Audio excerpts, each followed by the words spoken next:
Bueno, primero, recordemos las fases de la Guerra Fría. Bueno, la Guerra Fría tiene, por decirlo así, cuatro momentos importantes, ¿no? Pero antes de ir de lleno a esos cuatro momentos importantes, profesor, ¿qué fue la Guerra Fría? Bueno, terminada la Segunda Guerra Mundial, empezó un nuevo conflicto, pero de características distintas a lo que había sido la Segunda Guerra Mundial y la Primera Guerra Mundial. Este conflicto, llamado Guerra Fría, tenía características diferentes en el sentido que no era un enfrentamiento en un campo de batalla directo, sino que era un enfrentamiento sobre todo pues de carácter ideológico, ¿no? Que se desarrolló en el campo de la economía, en el campo de la diplomacia, en el campo, por ejemplo, de la tecnología espacial, en el campo de, por ejemplo, construir aliados en diferentes zonas del mundo. Entonces, por ese motivo se le conoció como la Guerra Fría. Justamente, justamente, una de las preguntas que han venido en examen de admisión y que podría ser pregunta nuevamente de examen de admisión de Villarreal es, empezamos con algo muy sencillo, ¿no? La Guerra Fría se inició la Guerra Fría se inició luego de la Segunda Guerra Mundial. Acuérdate, acuérdate, la Segunda Guerra Mundial, y eso también voy a tratar de ser detalloso para que puedan tomar nota algunos. La Segunda Guerra Mundial, queridos jóvenes, se termina en 1945, ¿correcto? 1945. Septiembre de 1945 se termina la Segunda Guerra Mundial, ¿ya? Y pues se termina la Segunda Guerra Mundial, ¿correcto? Pero la Segunda Guerra Mundial deja una desazón, ¿no? Deja una desazón. ¿Y cuál es la desazón? ¿Cuál es la desazón que deja la Segunda Guerra Mundial?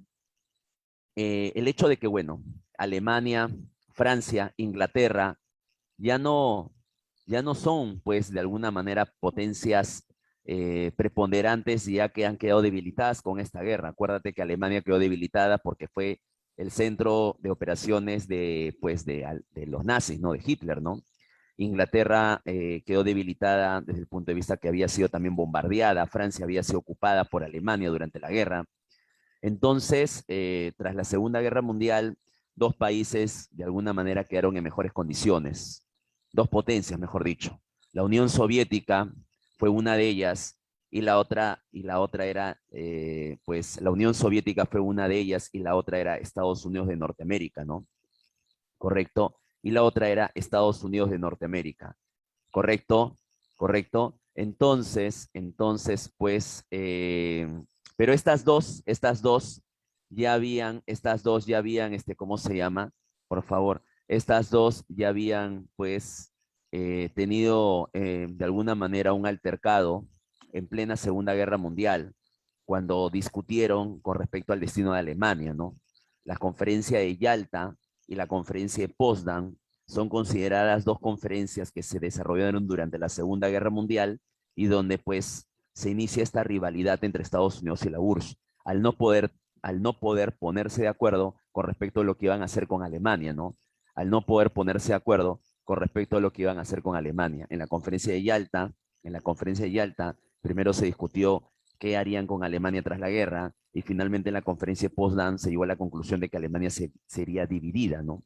¿Correcto? Entonces, Estados Unidos y la URSS, pues, dejaron ver claramente con Alemania, con lo que iban a hacer con Alemania, dejaron ver claramente, pues, que ambos dejaron ver claramente que ambos eran, pues, eran o querían hacer con Alemania de acuerdo a sus ideas ideológicas, ¿no?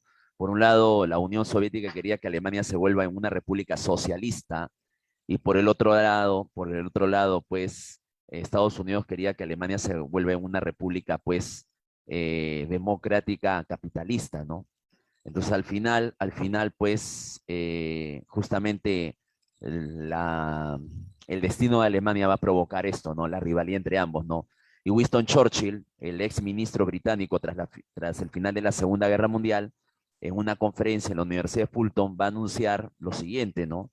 Queridos ciudadanos del mundo, ¿no? Europa Europa va de alguna manera va a expresar algo que va a pasar, ¿no? Una vez que se acabó la Segunda Guerra Mundial, va a aparecer una cortina de hierro en Europa que divida a Europa Oriental y Europa Occidental en dos zonas distintas, ¿no? ¿Correcto? Va a aparecer en Europa una cortina de hierro, un telón de acero, eso es lo que dijo Winston Churchill, ¿no? ¿Qué quería decir con esto de cortina de hierro o telón de acero? Lo que quería decir Churchill con esto de cortina de hierro y telón de acero era que de alguna manera, pues, ambas potencias iban a pelearse, por decirlo así, por lograr aliados en Europa, ¿no? Europa Oriental se iba a quedar con la URSS y Europa Occidental con Estados Unidos, ¿no? ¿Ya? Entonces, hasta ahí, ¿no? Hasta ahí. Te podrían preguntar en un examen de admisión, ¿no? Durante la Segunda Guerra Mundial, ¿en qué conferencia empezó la rivalidad ideológica entre Estados Unidos y la URSS? Conferencia de Yalta, ¿no? Eso te podrían preguntar en un examen de admisión, ¿no? Como te había dicho hace un momento, ¿no? Luego de qué evento se inicia la Guerra Fría, luego de la Segunda Guerra Mundial, ¿no? ¿Qué gobernantes empezaron la Guerra Fría? ¿Qué gobernantes? Bueno, ¿qué gobernantes empezaron la Guerra Fría, no? Tenemos, tenemos pues en Estados Unidos a Harry Truman y en la Unión Soviética a Joseph Stalin, ¿no? Pues esos gobernantes iniciaron la Guerra Fría, ¿no? Otra pregunta que podría venir, ¿no? Principalmente la Guerra Fría fue, ¿qué fue? Principalmente la Guerra Fría fue un enfrentamiento ideológico, ¿no? Ideológico, ¿no? Profe, ¿por qué se le llamó Guerra Fría? ¿Por qué? Porque Estados Unidos y la URSS no se van a enfrentar, por si acaso, no se van a enfrentar, pues, no se van a enfrentar, ¿correcto? De manera directa, ¿no? En un campo de batalla, si no, eso hubiera desembocado en una tercera guerra mundial, ¿no? Sino que se van a enfrentar a través de sus aliados, a través de sus planes económicos, de sus órganos militares, de la tecnología espacial, o sea, los enfrentamientos son indirectos, por eso que se le llama Guerra Fría, ¿no? Guerra Fría en el sentido en que la guerra no llegó a niveles altos de tensión como para que la cosa desemboque en una tercera guerra mundial, ¿me entiendes? ¿Ya? Entonces, ahí van yéndose las preguntas, ¿no? Que podría medir en un examen de admisión, ¿no? Profe, por decirlo así, la década de los 40, cuando arranca la Guerra Fría, 1945, 47, 48, correcto, y la década de los 50, ¿cómo es considerado este periodo de la Guerra Fría? Este periodo es considerado un periodo de máxima tensión, así se llama este periodo. Periodo de máxima tensión, así se llama este periodo, correcto, así se llama este periodo. Y ya, pues, es un periodo donde ocurren hechos realmente, pues, significativos, como por ejemplo la guerra de las dos Coreas, ¿no? Ahí puede ver, por ejemplo, la Guerra Fría. Justamente la guerra de las dos Coreas, que ocurrió entre 1950 y 1953, pues se pregunta examen de admisión. ¿Y por qué?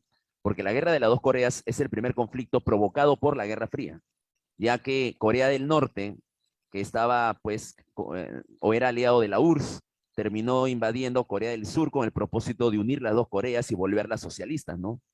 Entonces, Estados Unidos prestó su apoyo a Corea del Sur. Entonces, ahí claramente se muestra, ¿cómo se llama? Pues, la guerra de las dos Coreas como el primer conflicto provocado por la Guerra Fría, ¿no? ¿Ya?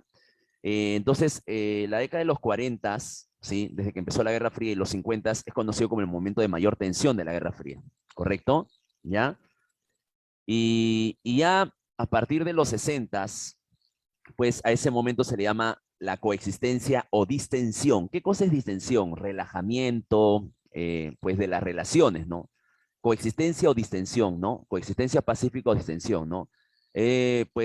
Para la década de los 60, por decirlo así, para la década de los 60, Estados Unidos estaba siendo gobernado por John F. Kennedy, ¿no? Él había llegado al poder y la URSS por Nikita Khrushchev, ¿correcto? Pues, por decirlo así, tenían pues ellos, y esto se puede ver acá en la foto, ¿no? Tenían, muy aparte de preocuparse por esta rivalidad que era la Guerra Fría, tenían sus propios asuntos que resolver en sus naciones, ¿no? Por ejemplo, cuando John F. Kennedy llegó a la Casa Blanca como presidente de Estados Unidos, tenía que resolver varios problemas internos de Estados Unidos. Entre algunos de ellos, por ejemplo, tenía que resolver por ejemplo, pues el problema de la falta de derechos civiles, ¿correcto? La falta de derechos civiles ¿cómo se llama? Eh, a la población negra, ¿no? ¿Ya? Entonces, pues, en Estados Unidos Kennedy, como te decía, tenía que resolver sus propios asuntos, ¿no? O sea, ¿cuáles eran esos asuntos? Como te dije, ¿no? Cuando él llegó a la Casa Blanca como presidente, los negros no tenían muchos derechos en Estados Unidos, ¿no? Se les marginaba por ejemplo, o sea, se les recortaba derechos en términos educativos, no podían postular a determinadas universidades, problemas en el trabajo, en el sentido en que habían centros laborales donde no se aceptaban población de raza negra para trabajar, o si se aceptaba, pues entonces se les daba cargos menores u oficios menores, ¿entiendes? A eso me refiero, ¿no? Por eso que John F. Kennedy a su gobierno le llamó la nueva frontera. Así le llamó a su gobierno, ¿no? La nueva frontera. Y entonces, ¿qué significaba eso? Que él iba a marcar una nueva frontera, que él iba a marcar una nueva frontera, ¿correcto? Él iba a marcar una nueva frontera, ¿ya? Y que de alguna manera, pues, de él hacia adelante las cosas cambiarían, porque él se encargaría de darle derechos civiles a los afros, ¿no? Este, Justamente contemporáneo a Kennedy también destacó Martin Luther King, ¿no? Pues un defensor de los derechos civiles para la población de raza negra, ¿no? Correcto, un defensor de los derechos civiles para la población de raza negra, ¿correcto? Sí, así que ya sabes, ¿no? Y en el caso de Khrushchev, cuando Khrushchev tomó el poder, pues eh, se dio cuenta de que la Unión Soviética, pues de alguna manera, pues había sido muy de alguna manera, ¿qué te puedo decir? ¿No? Cuando Khrushchev tomó el poder se dio cuenta de que la Unión Soviética había vivido bajo una dictadura muy estricta con Joseph Stalin, ¿no? Joseph Stalin había desarrollado una dictadura muy represiva, había pues mandado presa a mucha gente, a muchos opositores, o había hecho purgas muy fuertes. Y entonces, mientras que Kennedy se preocupó por darle derechos civiles a la población de raza negra en Estados Unidos, Nikita Khrushchev se preocupó por desestalinizar la Unión Soviética. O sea, él sintió que la Unión Soviética estaba muy estalinizada, muy al gobierno de Stalin, y él buscó como que dar algunos derechos a la población de la Unión Soviética, ¿no? Que el socialismo no sea muy duro, muy radical, ¿no? ¿Correcto? Hay una pregunta de una alumna, ¿ya? Acá también en el Perú, profesor, tuvo efecto la Guerra Fría. Eh, Sí, podríamos decirlo así, ¿no? Por ejemplo, pero de una manera un poco minoritaria, ¿no? El Perú no se podía dar el lujo, por ejemplo, de practicar a esta temprana edad, entre los más o menos, ¿qué te puedo decir, no? 50, 60, una postura de alguna manera muy marcada sobre uno, sobre otro, ¿no? Así que en el Perú, por ejemplo, ¿no? Cuando estalló la guerra de las dos Coreas, gobernaba acá Manuel Odría, entre 1948 al 56, el ochenio de Odría, ¿no? Y entonces, la guerra de las dos Coreas al Perú le permitió exportar materias primas, sobre todo a Corea del Sur, y eso trajo una buena cantidad de dinero para poder hacer obras como las grandes construcciones e infraestructuras que hizo Odría, ¿no? Ahora, del 56 al 62, recuerda que gobernó, pues, Manuel Prado Ugarteche, ¿no? Este va a ser, este va a ser, el segundo gobierno de Manuel Prado Ugarteche, y él incluso viaja a Estados Unidos y se va a acercar más a Estados Unidos. O sea, en realidad, durante el contexto de la Guerra Fría, correcto, durante el contexto de la Guerra Fría, pues el Perú se inclinó un poquito más hacia el lado de los Estados Unidos, ¿no? ¿Correcto? ¿Ya? Ya cuando se inicia el gobierno revolucionario de las Fuerzas Armadas y toma el poder Velasco anunció la frase ni capitalista ni comunista, o sea, no quería, ¿no? Entre 1968 y 1975 Velasco gobernó, acuérdate, ¿no? Ni capitalista ni comunista, ¿no? Sin embargo, pues, algunas medidas de Velasco, como la ley de reforma agraria, de alguna manera, pues, la nacionalización de algunas materias primas como el petróleo, demostraron que era una tendencia, si bien es verdad, no tan socialista, pero tampoco capitalista, más bien al contrario, anticapitalista, ¿no? Un poco, ¿no? Entonces, como que podríamos decir que el Perú en concreto, en total, como que siempre se acercó un poco más a los Estados Unidos de Norteamérica, ¿no? Además, Estados Unidos hizo cosas que vamos a ver que son muy importantes para que nos acerquemos a ellos, ¿no? Ahora, cuando Kennedy falleció, acuérdate, Kennedy falleció, pues, ¿no? Sí, profe, cuando Kennedy falleció, pues 1963, producto de un atentado en Dallas, Texas, ¿quién tomó el poder? El vicepresidente Lyndon Johnson. Lyndon Johnson va a gobernar, ¿ya? Y luego de Lyndon Johnson viene Richard Nixon, ¿correcto? Y Richard Nixon también pues va a seguir adelante con el gobierno y finalmente viene Ronald Reagan, ¿no? Para el momento que Ronald Reagan está en el poder de los Estados Unidos empieza a producir bastantes armas, un poquito más desarrolladas, más adelantadas. Y para ese momento Nikita Khrushchev también ya había dejado el cargo en la URSS, estaba gobernando Leonid Brezhnev. Y Leonid Brezhnev no se quiso quedar atrás, ¿no? Y entonces empezó una suerte de desarrollo militar también en la Unión Soviética que provocó un estancamiento en la URSS económicamente hablando. Por eso que cuando Gorbachev tomó el poder en el 85 ya encontró una URSS estancada económicamente. O sea, Gorbachev toma el poder en el año 85 para adelante y encuentra a la URSS en crisis económica porque Brezhnev se obsesionó con la fabricación de armas y bueno, se olvidó del desarrollo de las materias primas, de alguna manera aumentar la productividad en las fábricas. O sea que la URSS era improductiva, no generaba su propio dinero. Entonces Gorbachev tuvo que aplicar medidas, acuérdate, medidas capitalistas como la perestroika, medidas de corte democrático como la glasnost. La perestroika fue a abrir en algunos sectores determinados, abrir las puertas al capital privado. Y la glasnost permitió algunas libertades en las formas de expresión, libertad de expresión, ¿no? Libertad de prensa y todo lo demás, ¿no? Entonces, estas medidas de alguna manera, pues, hacían ver que el socialismo no andaba bien porque no estaba funcionando y entonces el mismo Gorbachev estaba aplicando medidas de corte capitalista y democrático, ¿no? Y eso hizo que de alguna manera las repúblicas también sintieran ganas de buscar su propia independencia y por eso que se desintegró la URSS. Para el año, para el año 91 vemos el final de la Guerra Fría, Gorbachev que está en el poder, ¿sí? De la URSS y en Estados Unidos está Bush, ¿no? Entonces, en esta línea de tiempo hemos visto, ¿no? Mira, acá está Stalin y acá está Truman, ¿no? Este es el inicio de la Guerra Fría, la máxima tensión. Truman en Estados Unidos, Stalin en la URSS. Este es el momento de coexistencia pacífica o distensión. Kennedy en Estados Unidos, Khrushchev en la URSS. Este es el momento de rebrote, o también se le llama Segunda Guerra Fría, ¿no? Acá está Reagan en el poder y pues de Estados Unidos y Brezhnev está en la URSS, ¿no? Y finalmente, pues, este es el momento, pues, del final, ¿no? George Bush en Estados Unidos y Mikhail Gorbachev en la Unión Soviética, ¿correcto? Mikhail Gorbachev en la Unión Soviética, ¿correcto? Entonces, eso es la Guerra Fría, ¿no?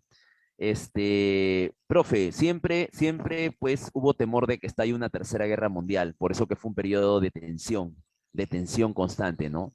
Siempre hubo, de alguna manera, ese temor de que estalle la tercera guerra mundial, siempre hubo ese temor.